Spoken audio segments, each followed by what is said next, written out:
नमस्कार, मैं राकेश परमार और आप देख रहे हैं महत्वपूर्ण मुद्दा।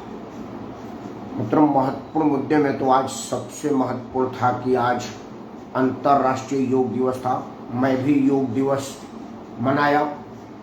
उम्मीद है कि आप सबने भारत के प्राचीनतम कला योग को निरोग होने का हथियार के रूप में इस्तेमाल करेंगे, लेकिन सिर्फ एक दिन 21 जून को जो योग करेंगे वो निरोग नहीं, रोगी होंगे। इस बात का ध्यान रखा जाए, क्योंकि योग रोज रोज करने का कला है और करने के लिए है।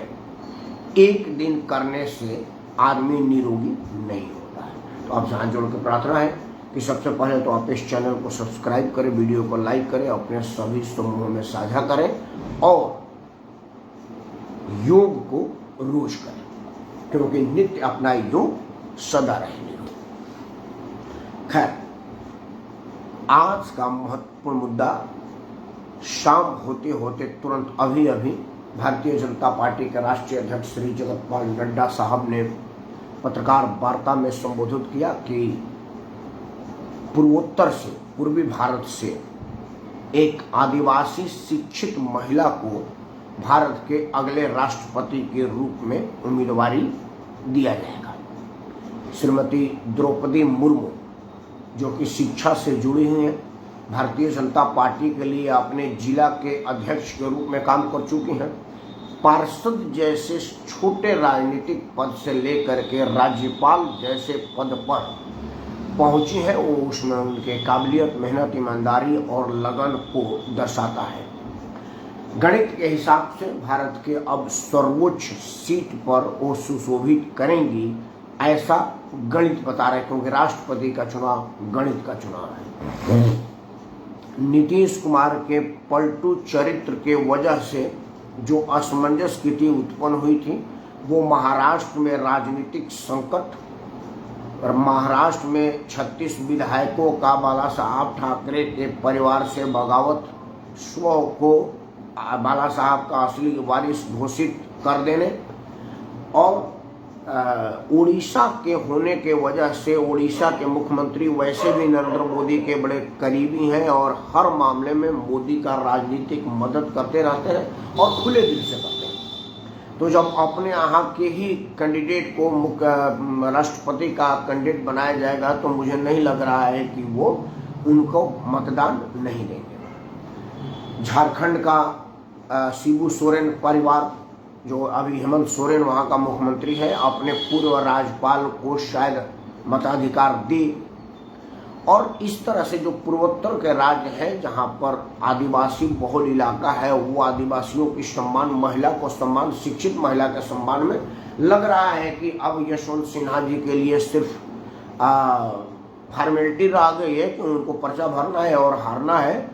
लेकिन अब नाम आने के बाद शायद जो अगला घटनाक्रम हो, उससे लगता है कि श्रीमती द्रौपदी मुर्मू निर्विरोध राष्ट्रपति की चुनाव जीत जाएंगी और 18 जुलाई को भारत का राष्ट्रपति में दूसरी महिला के रूप में आप पदस्थापित होंगे। इसके पहले आदरणीय प्रतिभा देवी सिंह पाटिल ने राष्ट्रपति भवन को सुशोभित किया था और अब आज द्रौपदी मुर्मू का नाम आने के बाद लग रहा है कि विजय श्री अवश्यंभावी है, शायद ही जीतेंगे।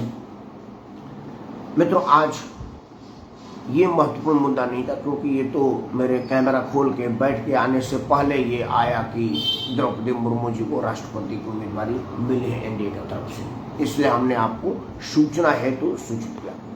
महत्वपूर्ण मुद्दा ये है कि 1991 में बाला साहब के रहते हुए जो छगन भुजबल ने बाला साहब के सत्ता को चुनौती दिया और अपना राजनीतिक सर्वाइवल करके केंद्र में मंत्री तक का स्थान बनाया, उससे शिव सैनिकों को लगा कि भाई कितना हो लोकतंत्र में ठोक तंत्र अपनाने का काम शिवसेना करता हो, लेकिन अगर कोई असली ठोकने वाला हो तो वो ठोक सकता है और उनके विरोध रह करके अपना राजनीतिक मुकाम हासिल कर सकता है। ये छगन भुजबल ने दिखाया, ये नारायण राणे ने दिखाया, ये उनके खुद के भतीजे ने दिखाया और भी बहुत लोग जो राजनीति में बाला साहब ठाकरे के परिवार से इतर होकर के अपनी वजूद कायम किए, बल्कि उससे ज़्यादा प्रतिष्ठा पाए।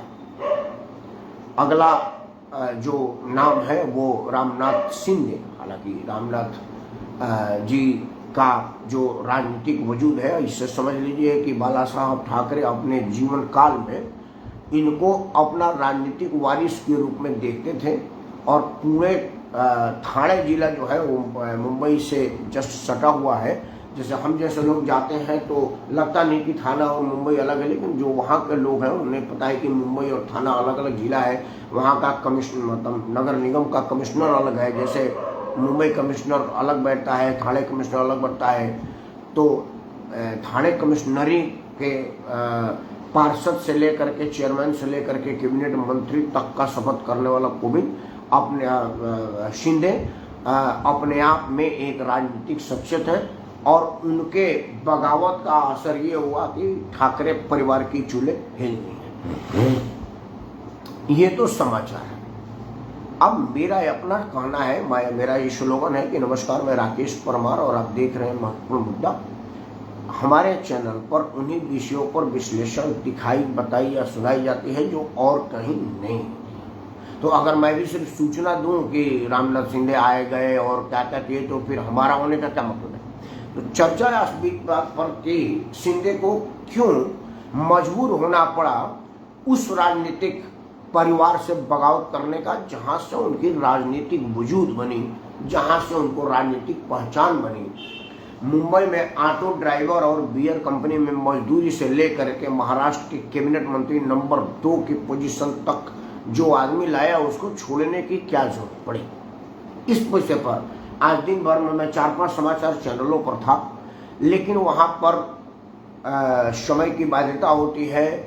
एंकर के हिसाब से आपको काम करना होता है। अगर आप कुछ बोलेंगे और लगेगा एंकर को कि उसके चैनल के विपरीत जा रहा है, तो वो आपको रोक देती है, आपका वीडियो डाउन कर देती है, ऑडियो डाउन कर देती है। लेकिन यहाँ पर खुला आधा घंटा तक आपके साथ चर्चा कर सकते हैं। वजहों पर चर्चा अगर करें कि आखिर क्यों रामनाथ को छोड़ना पड़ा, वो बड़ा साफ और स्पष्ट है। ये कोई माइक्रो साइंस नहीं है और ये कोई बहुत गहन जांच का विषय नहीं है। हर राजनीति का छोटा मोटा ककारा जानने वाला आदमी भी ये बात समझ सकता है कि आखिर क्यों उनको राजनीति के इस मुकाम पर आकर के लाइन चेंज, पैड चेंज करने की आवश्यकता पड़ी। मित्रों, असल में इसकी नींव उसी दिन पड़ गई थी जिस दिन भारतीय जनता पार्टी और शिवसेना के प्री पोल कोलैबोरेशन से चुनाव मैदान पर गया, चुनाव लड़ा गया और मतदाताओं से अपील की गई कि आप मुझे विधायक बनाइए, हम भारतीय जनता पार्टी के साथ मिल करके सरकार बनाएंगे। आप हमको विधायक बनाइए, हम शिवसेना के साथ मिल करके सरकार बनाएंगे। महाराष्ट्र की महानतम जनता ने शिवसेना और भारतीय जनता पार्टी के गठबंधन को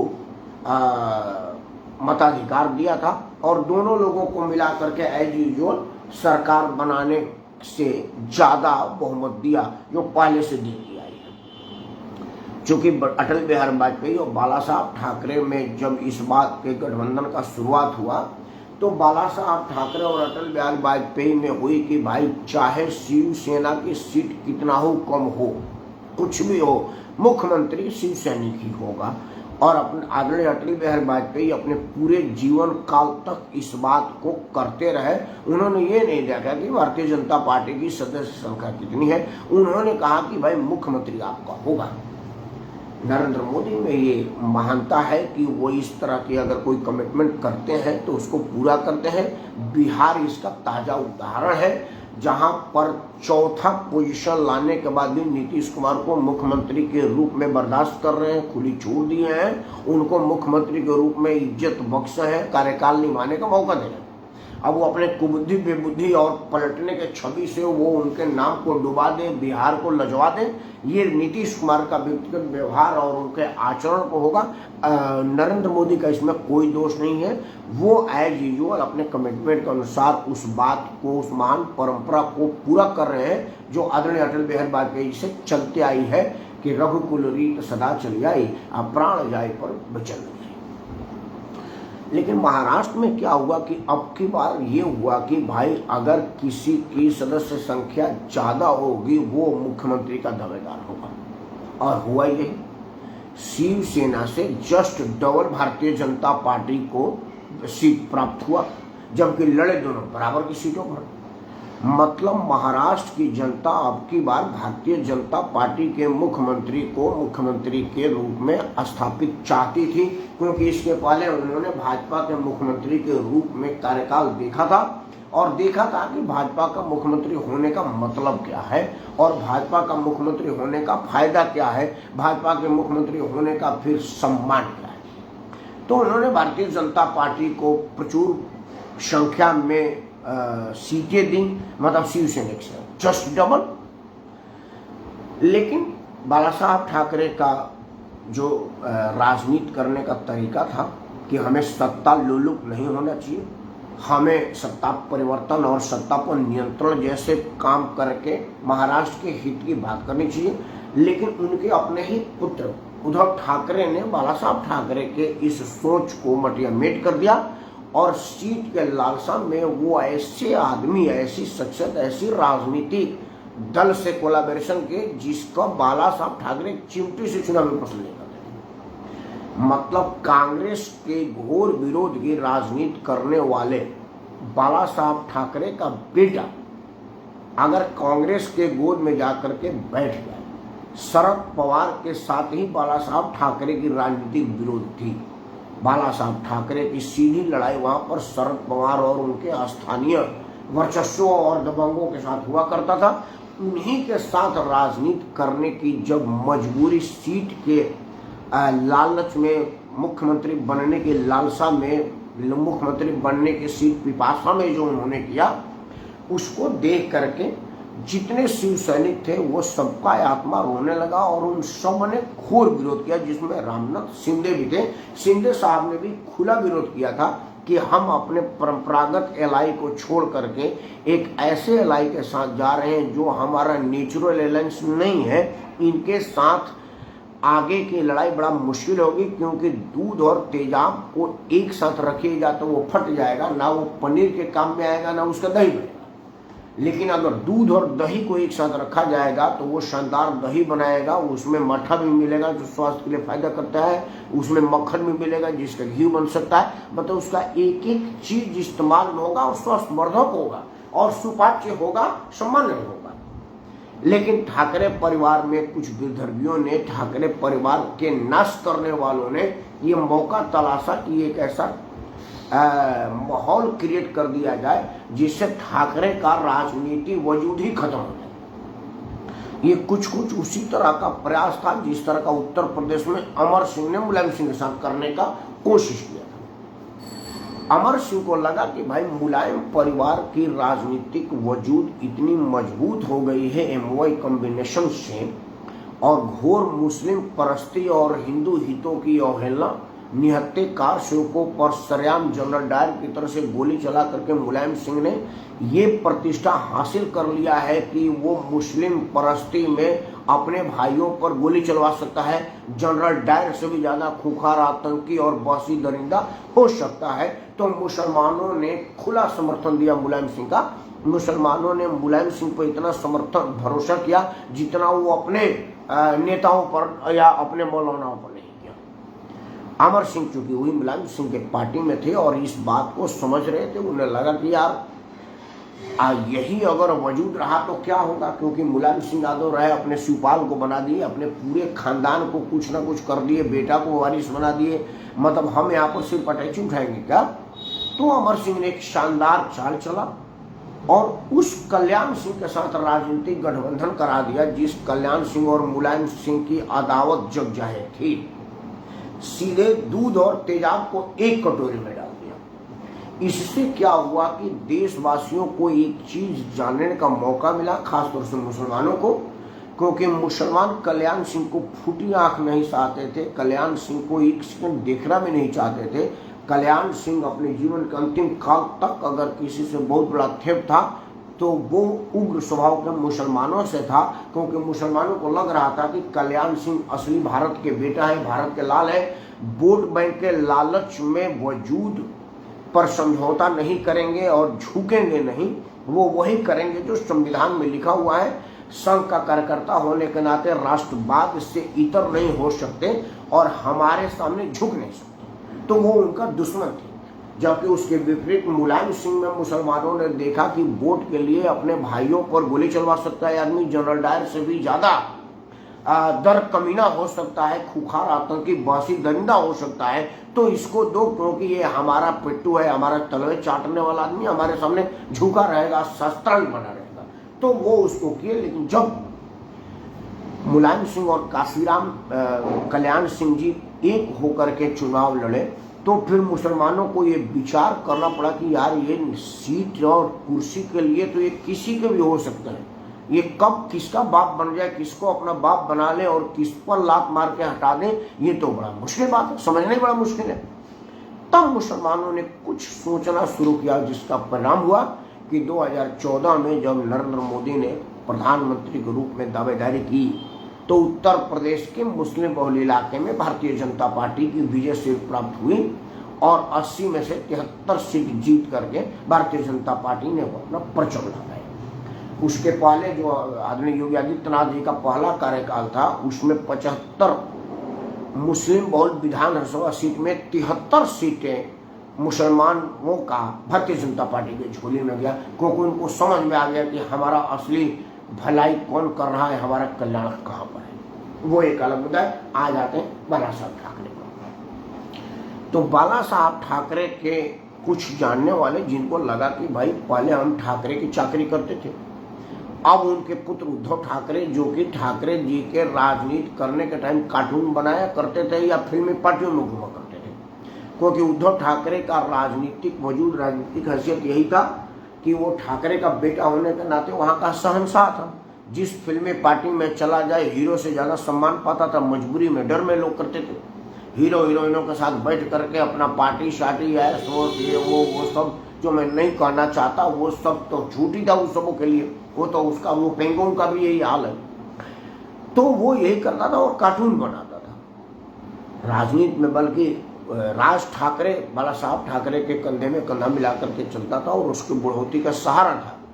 लेकिन पुत्रमोह ने ठाकरे को राज से जुदा कर दिया और उदय को बागडोर दे दी। उद्धव जिसको राजनीति का कोई ज्ञान नहीं था, फिल्मी पार्टी और कार्टून के अलावा जमीनी स्तर पर राजनीति की ज्ञान उसको नहीं थी, जिसका अनुभवहीनता आज पता चल रहा है, वो आया और ठाकरे परिवार को तहस नहस कर दिया। उद्धव ठाकरे का अपना शानदार जीवन शैली मुंबईया स्टाइल में रहने की वजह से स्वास्थ्य गिरता गया। हार्ट का मेरे ख्याल से 2 बार बाईपास हो चुके हैं और अभी उनकी स्वास्थ्य की स्थिति इतनी बुरी, विभत्स और खराब है कि लास्ट टाइम वो कब मंत्रालय गए थे ये ठीक किसी भी पत्रकार को याद नहीं होगा। गूगल पर जाकर के देखना पड़ेगा कि मुख्यमंत्री के रूप में वो कब मंत्रालय गए। महाराष्ट्र के राजनीति में मुंबई के हल्के में ये चर्चा होने लगी कि भाई रश्मि ठाकरे को सीट दी जाए कि आदित्य ठाकरे को दी जाए। आदित्य ठाकरे को बचपने की दूध की पीली निकाल करके उससे मंत्रालय दिया गया था, इसीलिए कि भाई राजकाज की कुछ अनुभव हो जाए और लोगों में एक कहने का मौका मिले कि भाई हम राज ठाकरे की अस्वस्थता के वजह से या कोई अनफॉर्चुनेट ऐसी कोई घटना दुर्घटना के बाद हम उनके पुत्र को गद्दी दे रहे हैं जो मंत्री भी है। यही कहने के लिए उसके बेटे को मंत्री बनाया गया, लेकिन बेटा वही अपने बाप वाले रास्ते पर है, फिल्मी पार्टियों में घूमना फिरना, ऐसे जगहों पर जाना जहाँ के 14 मंजिल से लड़की को नीचे गिरते हुए पाया देखा गया हो, जैसे कई घटनाएं हुआ है, वो सब आप लोगों को पता है। कई जगहों में कई संदिग्ध वातावरण कार्यकलाप में उसका नाम आया है, चर्चा पर चर्चा आया है। अगर खुल के चर्चा हो जाए और गहरी जांच हो जाए तो ये सारे के सारे जेल में होंगे। खैर, तो लोगों को लगा, जो वहां पर कार्यकर्ता थे, जमीनी कार्यकर्ता थे, उन लोगों को लगा कि तो हम सब क्या इनकी अटैची उठाने के लिए बने, इनका झंडा बैनर करने का बने। पहले बाला साहब का किए, अब मजबूरी में उद्धव ठाकरे के किए, अब रश्मि ठाकरे और आदित्य ठाकरे का करेंगे। फिर हमारा अपना आइडेंटिटी क्या है, हमारी अपनी पहचान क्या है। उस पहचान की पिपासा ने उनको ये सोचने पर मजबूर किया कि एक तो जो हमारी असली लाइन है, मतलब भारत माता की जय वाली लाइन, हिंदू हृदय सम्राट वाली लाइन, सीट के लालच में हम उससे अलग होते जा रहे हैं और एक ऐसे आदमी के हाथ में अपना बागडोर दे दिए हैं, लगाम दे दिए हैं, जो अपने रास्ते पर हमको दौड़ा रहा है और वो तमाम रास्ते हमारा बंद करता गया है, जिस रास्ते पर चल करके हम इस मुकाम तक पहुंचे। मतलब जितना भी सत्य सनातन धर्म की मर्यादाओं को तार तार उद्धव ठाकरे के हाथों करवाया गया, वर्तमान शिवसैनिकों के हाथों करवाया गया, वो इसके पहले औरंगजेब, बाबर, अकबर, शहनशाह जैसे आतताइयों ने भी नहीं किया था। एक से एक मुगलों ने वो काम नहीं किया जो उद्धव ठाकरे से शरद पवार ने करवा दिया। असल में शरद पवार की मंशा ये थी कि सीट की साझेदारी नहीं हो सकी तो सत्ता की साझेदारी करें, उद्धव ठाकरे से इतना महापाप करवा दें कि वो हिंदू कहलाने के लायक ना रहे और हिंदू के नाम पर जब वोट मांगने जाए तो पब्लिक जुतियां मारे। वैसे भी शिवसेना बाला साहब ठाकरे के आतंक के समय में भी महाराष्ट्र में मुंबई महानगर से बाहर ना कमी थी ना है। आगे का तो भविष्य वक्ता मैं नहीं हूँ, लेकिन जो दुर्दशा दुर्गति दिख रही है उसे नहीं लग रहा कि वो मुंबई तक भी अपना वजूद कायम कर पाएंगे। मतलब शिवसेना एक नगर सेना बनकर रह गई और मुंबई और आसपास के अलावा कहीं नहीं। तो उनको वैसे भी महाराष्ट्र में साथी की जरूरत पड़ेगी, जिसकी कमी भारतीय जनता पार्टी पूरी करती थी। अब शरद पवार ने उनको मुंबई नगर पालिका के चुनाव तक भी लड़ने के लायक नहीं छोड़ा।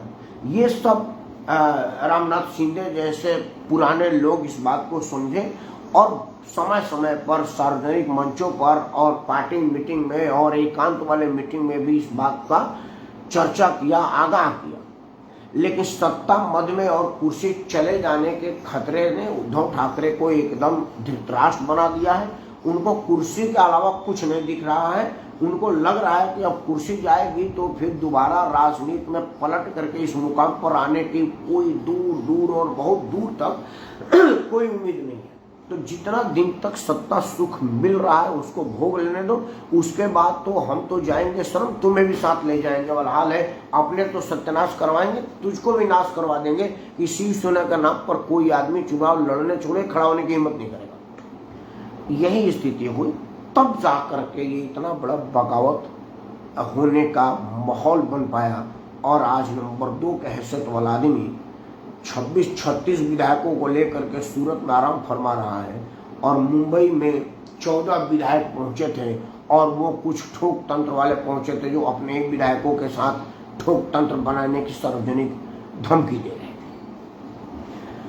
मित्रों, महाराष्ट्र में जो हो रहा है वो इशारा है उन तमाम लोगों को जो परिवारवाद की राजनीति करते हैं, देश में विघटन को बढ़ावा देते हैं और जमीनी कार्यकर्ताओं के ऊपर अपने परिवार को तहरीज देते हैं।